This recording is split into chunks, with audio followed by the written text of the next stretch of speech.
In fact, the Inquisition uses torture very infrequently. In Valencia, for example, I found that out of over 7,000 cases, only 2% experienced any torture at all, and usually for no more than 15 minutes, and less than 1% suffered repeated torture, in other words, more than once.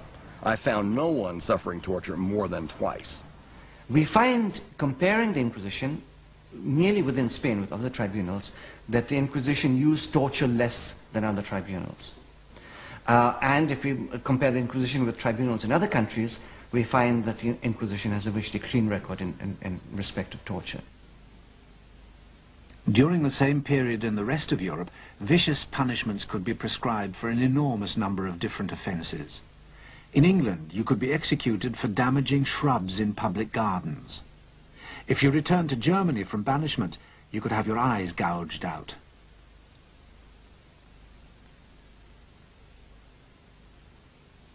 In France, you could be disemboweled for sheep stealing. The Inquisition used none of these methods. They had a rule book, the Instrucciones, which specified what could and could not be done. Those breaking the rules were sacked. So the Inquisition did not, as alleged, roast their victims' feet, or brick them up to languish for all eternity, or smash their joints with hammers, or flail them on wheels.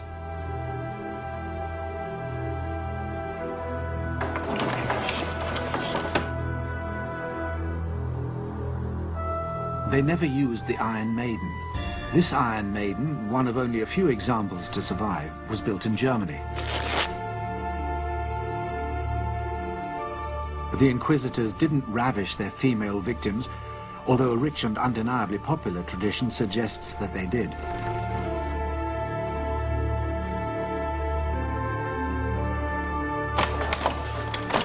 In fact, the inquisitorial torture chamber of popular myth never existed, even though this image was reprinted hundreds of times.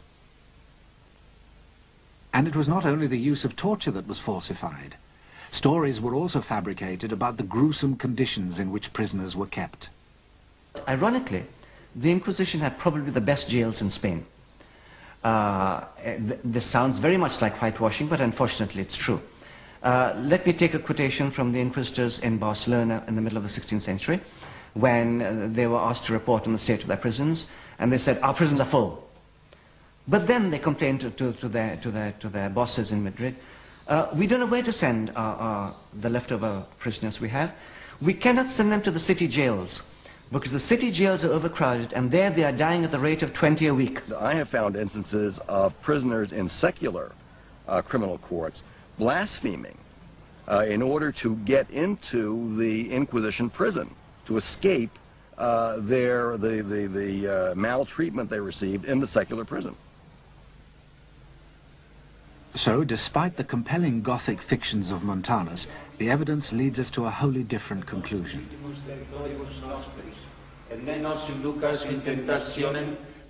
The Inquisitors were certainly interrogators, but they were restrained interrogators, skeptical about the effectiveness of hardship and torture in bringing heresy to light.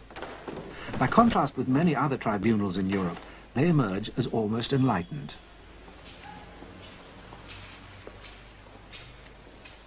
El caso más singular, por ejemplo, es el caso de la brujería.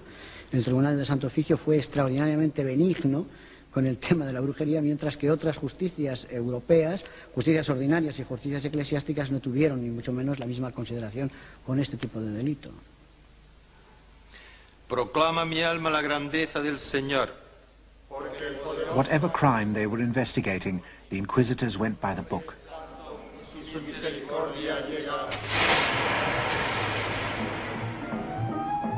The persecution of witches was a frenzy that swept through Europe for 300 years, between 1450 and 1750.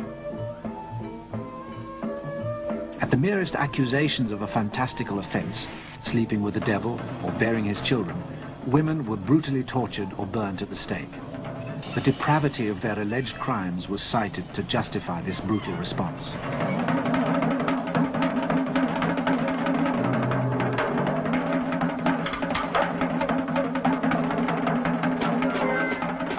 one tribunal took a different approach.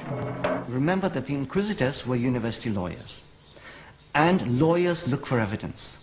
So when the inquisitors looked for evidence of witchcraft, they said, okay, so this woman has killed a baby. Where is this baby? How many babies have died? And so on and so forth. And as they went through looking for the evidence, they found no evidence because, of course, witchcraft was, we may presume, an imaginary offense.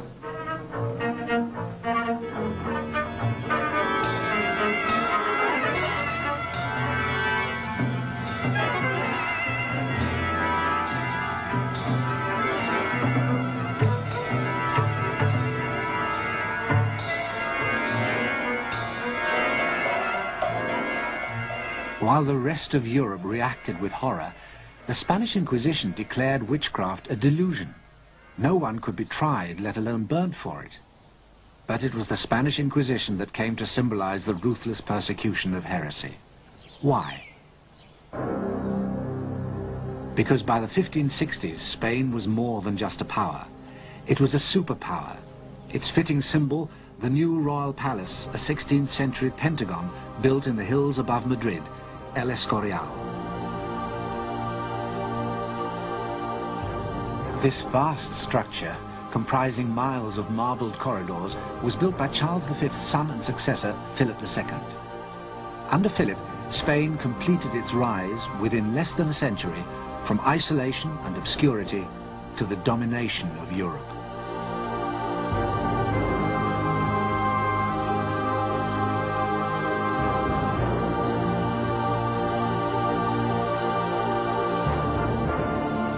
Philip was at the pinnacle of earthly power, but like his father Charles, he had a higher loyalty. Before suffering the slightest damage to religion and the service of God, I would lose all my estates and 100 lives if I had them, because I do not wish, nor do I desire, to be the ruler of heretics.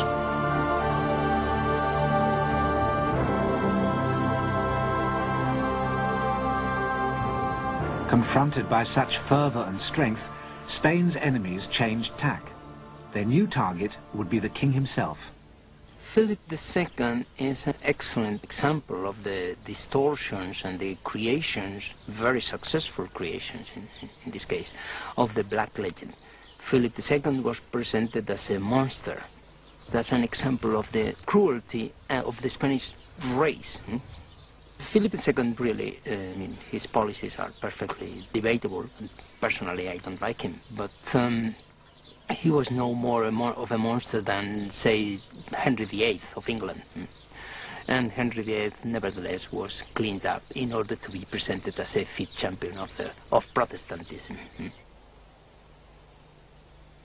Philip took no such trouble with the presentation of his image, believing it beneath his dignity. He paid dearly for it. In 1568, the year after Montanus was published, a chance incident played into the propagandist's hands. The king's son, Don Carlos, died suddenly. Suspicion lighted on Philip, and it was claimed that he had not acted alone. Among the aspects of the Black Legend, which became very current in the 16th century onwards, was that the Inquisition had encouraged the King of Spain, Philip II, to kill his own son, to execute his own son, for reasons which the king knew best and which the inquisitors knew best. For this legend, of course, there's absolutely no evidence whatsoever, or to be even more firm, it is totally false, totally unsubstantiated. His son and heir, Don Carlos, was an insane, very problematic teenager who died in an accident. But Don Carlos became something like a champion of freedom, and he was the protagonist of many plays and dramas and novels in the 17th and 18th century, the most famous of which was by Schiller, later converted into a beautiful opera, by the way, by Giuseppe Verdi.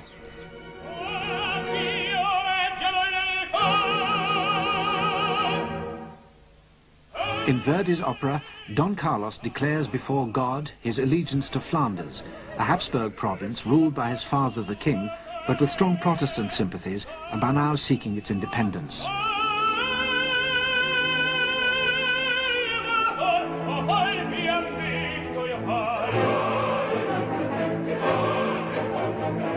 Defying his monstrous father, Don Carlos is portrayed as a heroic symbol of resistance, his mission to defeat the forces of repression.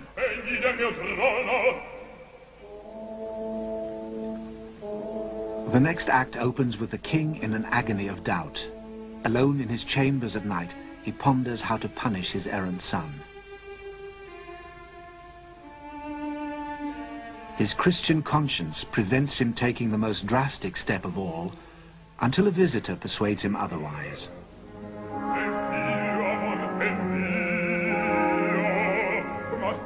The Grand Inquisitor, portrayed as an old blind man, listens as the king pours out his anguish. Then, through his uncompromising arguments, the Inquisitor gradually overcomes the king's reluctance and persuades him to kill his son.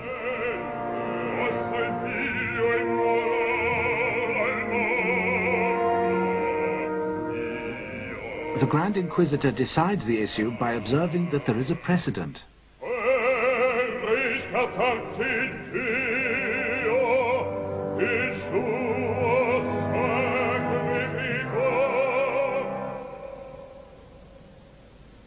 The opera is fiction from start to finish, and the most influential distortion concerns the Inquisition, which can come and go as it pleases here in Philip's private quarters at El Escorial, a malign spectral presence feared even by the king and manipulating affairs of state from behind his throne.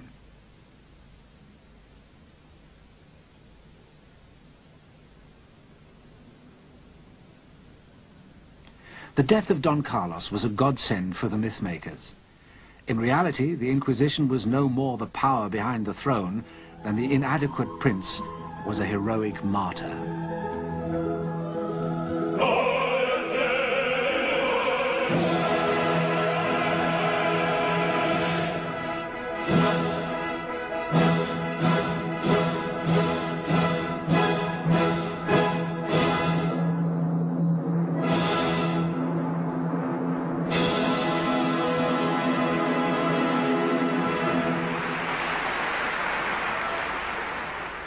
It was not that the Inquisition was without influence.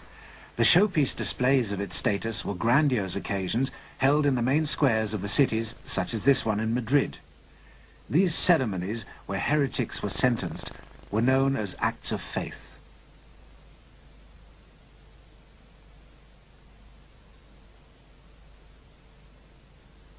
Present were the competing power brokers, other church authorities, secular institutions, and the aristocracy.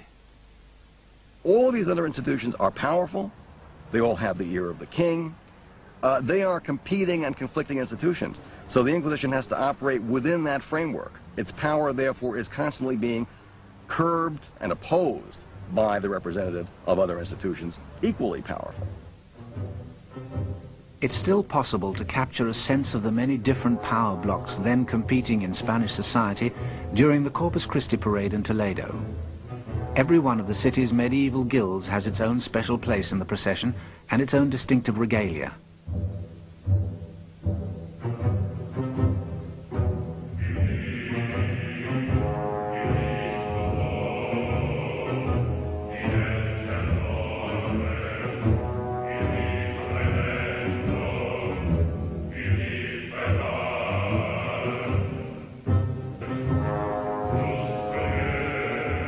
Such limitations, however, were as nothing compared to the difficulties encountered by the Inquisition outside the city walls.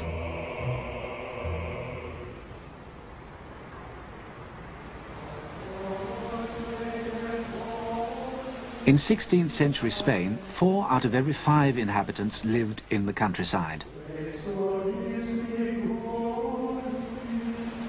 The Inquisition was divided into 20 tribunals.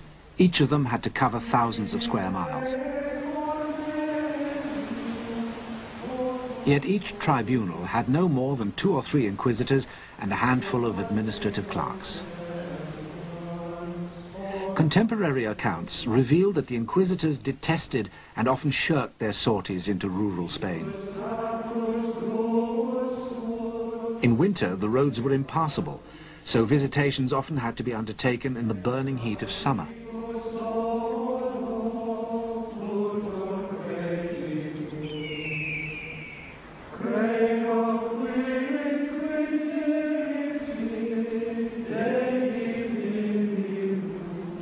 A letter from a village priest in 1562 is typical.